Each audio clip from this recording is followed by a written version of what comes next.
Hello and a very good morning. You're watching Rajya Sabha Television with me, Frank Pereira. This is India Votes. Let's begin with the headlines.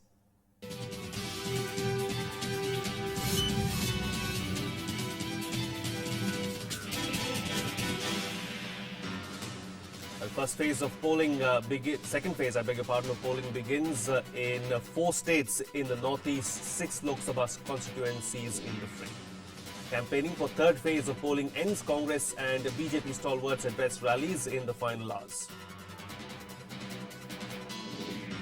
Tussle between Mamata Banerjee and Election Commission intensifies. In fact, the tussle has ended with Mamata Banerjee blinking first. Congress ends weeks of speculation, fields a local candidate Ajay Rai against BJP's Narendra Modi in Varanasi.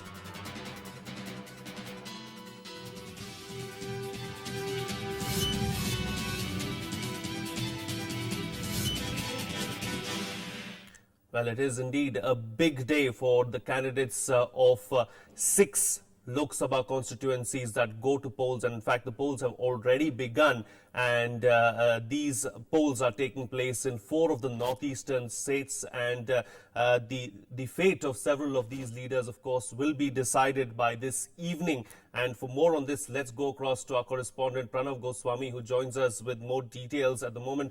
Pranav, of course, indeed it is a big day for all these candidates from these 4 northeastern states. 6 Lok Sabha constituencies have already started polling at the moment. Your take on everything that's happening? These northeastern states have always seen very high voter turnout. In every election, the voter turnout is very high.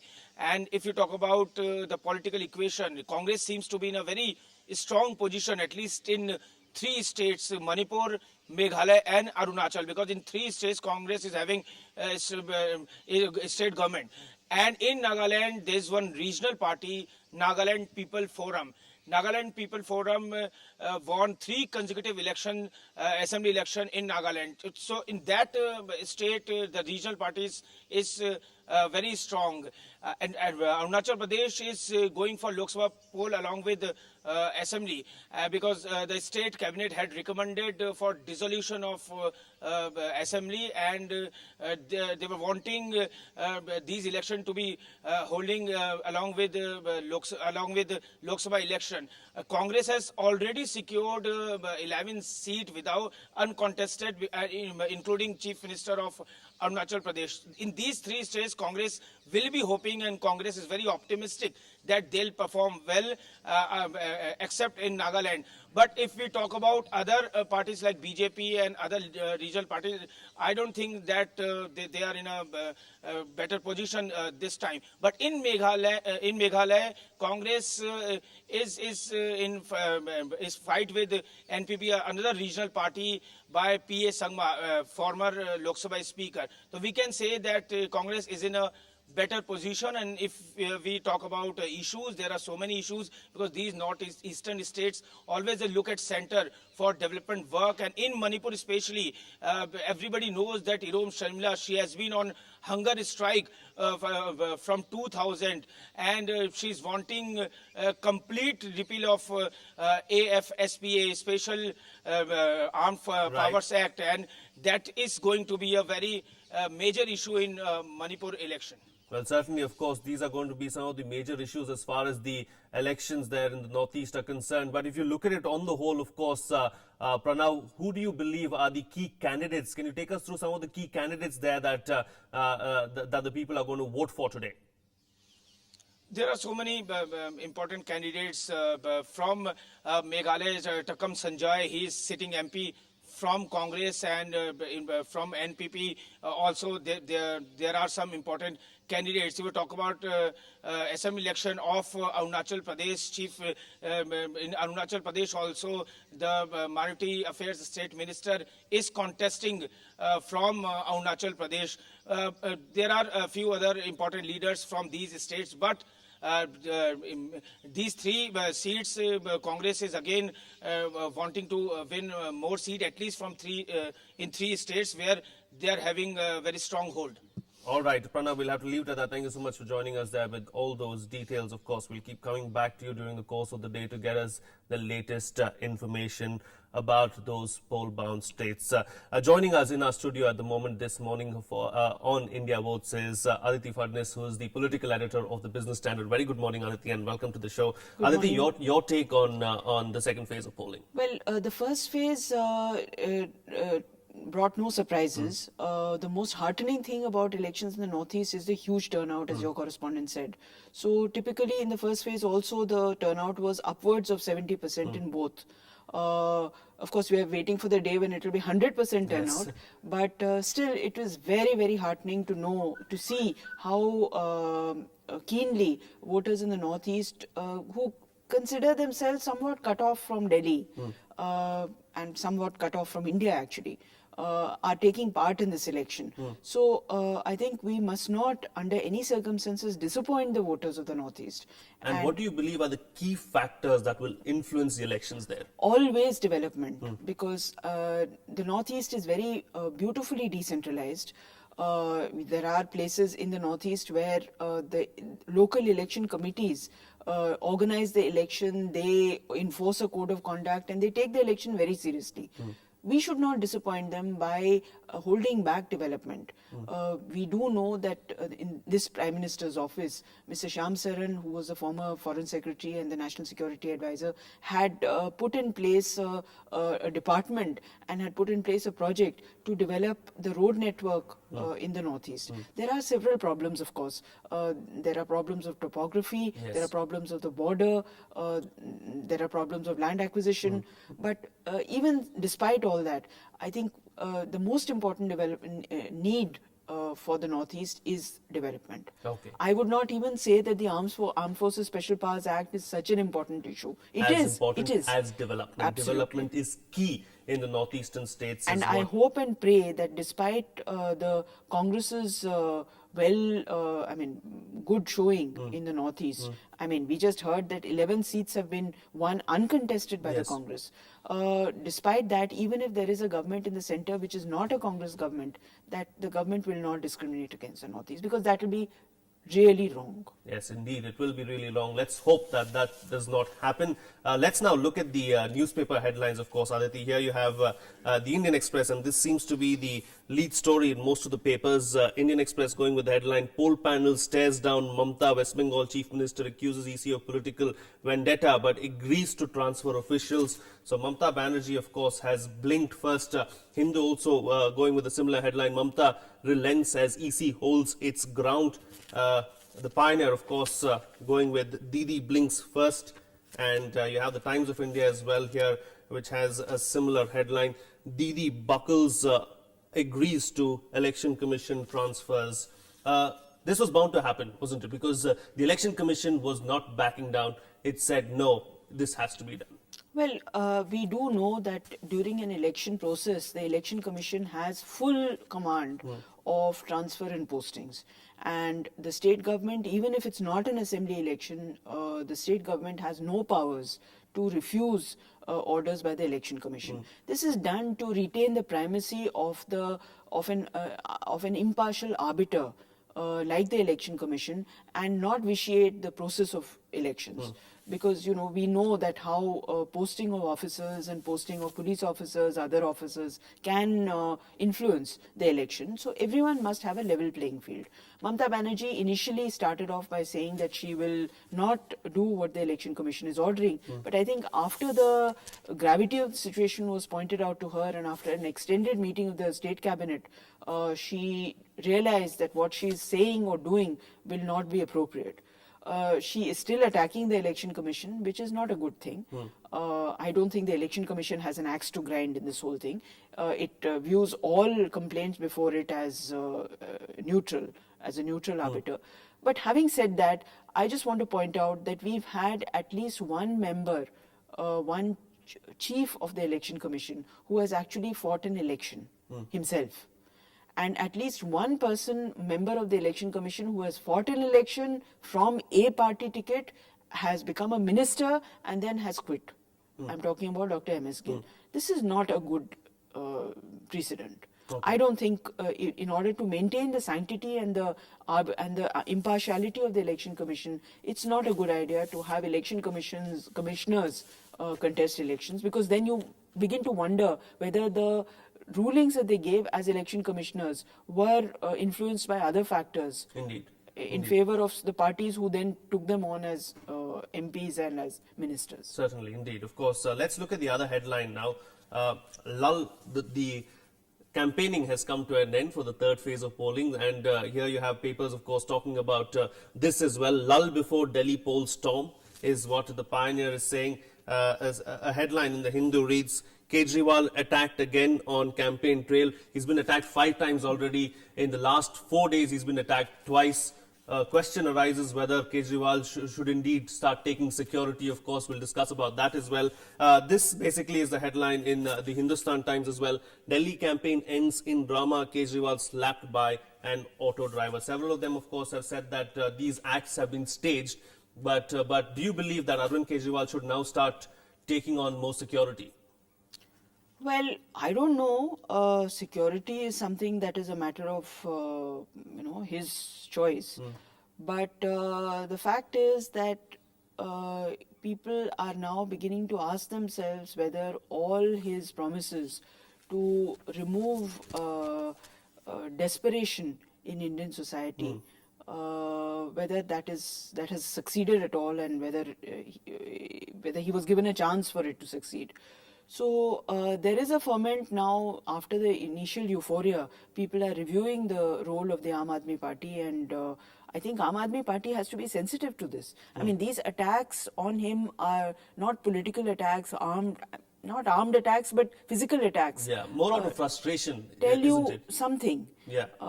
If you reach the wrong conclusion in reading them, then I'm afraid you're making a political mistake. This is an interesting headline here in the Indian Express. Its image dented and spread too thin. Aam Aadmi Party struggles in Delhi. Now, how crucial is it for the Aam Aadmi Party to win those 7 seats here in Delhi? Of course, they're contesting over 400 seats across India, but how important is it for them to have a good showing in Delhi? Oh, certainly it's very important, and given the fact that the Aam Aadmi Party came out of the blue and pulled off a stunning victory in the Delhi Assembly election, we need to know whether they are consolidating that victory, or people are saying that they are not a force which can intervene in any meaningful way in the political process, and therefore decide not to vote for them. Also, more than Delhi, we have to see what percentage of votes they get of the vote share in other places in India, because it's a very important kind of judgment people will pass in this election. Indeed, of course, it will be an important election, and the longest election, certainly, of course. It remains to be seen what happens there. Let's move on to the other headline now. Congress, this is the Pioneer. Congress ends Varanasi seat suspense. Local MLA Ajay Rai to take on giants Modi and Kejriwal. The Hindu too has a headline which pretty much suggests the same. Congress fields MLA against Modi. Aditi, what do you think was the thinking behind that? Does the Congress believe that this seat is a seat that we possibly cannot do anything about, and that's why let's feel a lightweight? Well, I think initially they started with the idea that they might field Digvijay Singh, who is certainly not a lightweight. But I think caste considerations made them narrow their choice. They want to give Narendra Modi a fight. There's no doubt about that. Ajay Rai has been in several parties and has finally joined the Congress. So he has impeccable credentials in giving a political fight to Narendra Modi. I think there is hardly any doubt about the outcome of this election, in this constituency. This particular constituency, yes. So therefore, he has to be reconciled to the fact that he's a losing candidate. But still, I think it's going to be a good fight, and we have to watch out for the Varanasi outcome to see whether Ajay Rai, could, if he defeats Modi, will be a big giant killer. Indeed. Whether he will be able to put up a credible performance. That remains to be seen, of course. Finally, before I let you go, Aditi, an interesting headline, I thought at least, Times of India carrying a story, Walmart shrugs off BJP manifesto, will add 50 more stores over the next 5 years, is what Walmart is saying. So clearly a message being sent out by Walmart there. Kind of a mixed message. Walmart, the kind of stores that it's opening is cash and carry. Yes. What the BJP is opposing is multi-brand retail. So cash and carry, frankly, doesn't really make too much difference to the constituency that the BJP wants. But you're right, it is a very interesting development because it gives us a peek into the kind of developments Walmart and other such agencies are expecting after the election is over. We have heard Narendra Modi saying that people should not be afraid of multi-brand retail, which is a kind of a way of saying that don't worry about it. We are not going to do anything on this front, but we should not be frightened of competition. So it's possible that the BJP, after saying in its manifesto quite categorically that it does not want FDI and multi-brand retail, may revisit its position after the government is formed. And remember, Narendra Modi comes from a state which is endemically engaged in business. Indeed. They have business sense in their blood. So I think passing up a business opportunity is not a good idea. I mean, that's what Narendra Modi presumably will think. Well, yeah, indeed. Of course, passing up a business opportunity will indeed not be a great idea. Aditi, we'll have to leave it at that. Thank you so much for joining us this morning on India Votes and being a part of the show. We'll slip into a short break now, but we'll be right back with much more to stay tuned.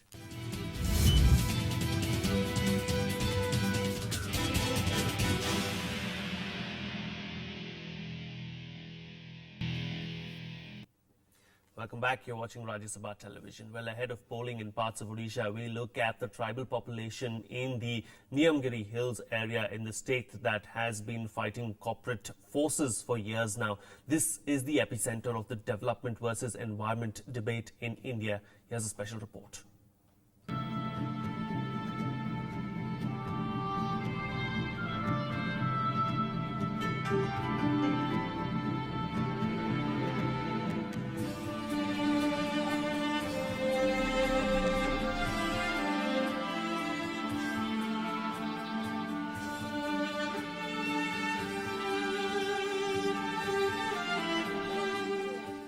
Kalahandi, Odisha, once known for starvation deaths. For more than a decade, the primitive communities of some 9,000 Dongriyas and Kutiakond tribes here have been waging a war against bauxite mining in Niyamgiri Hills by the Vedanta group.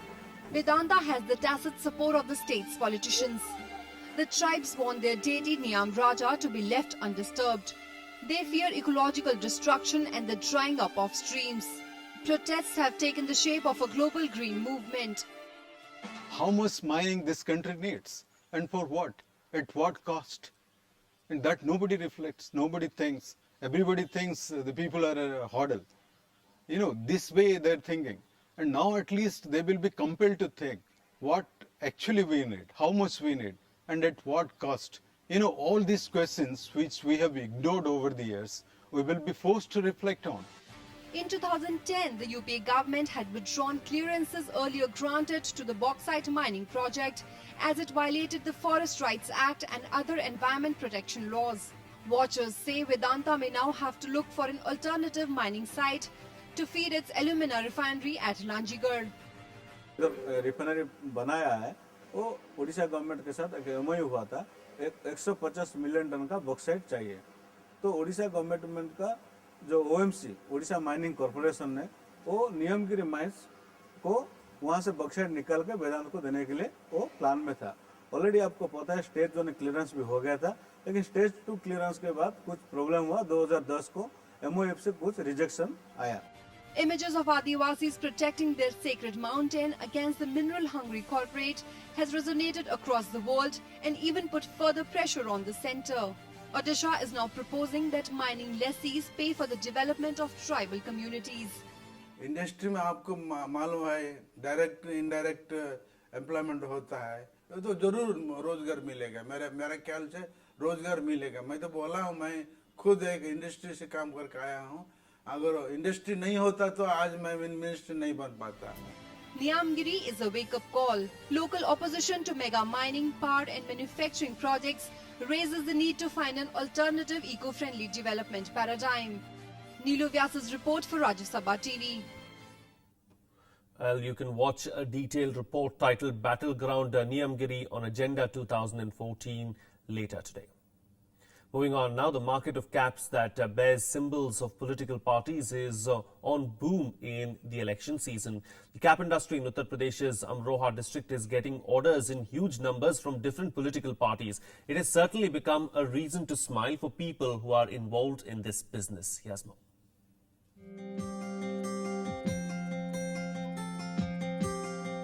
Cap, one of the important features of almost every political party to display their identity.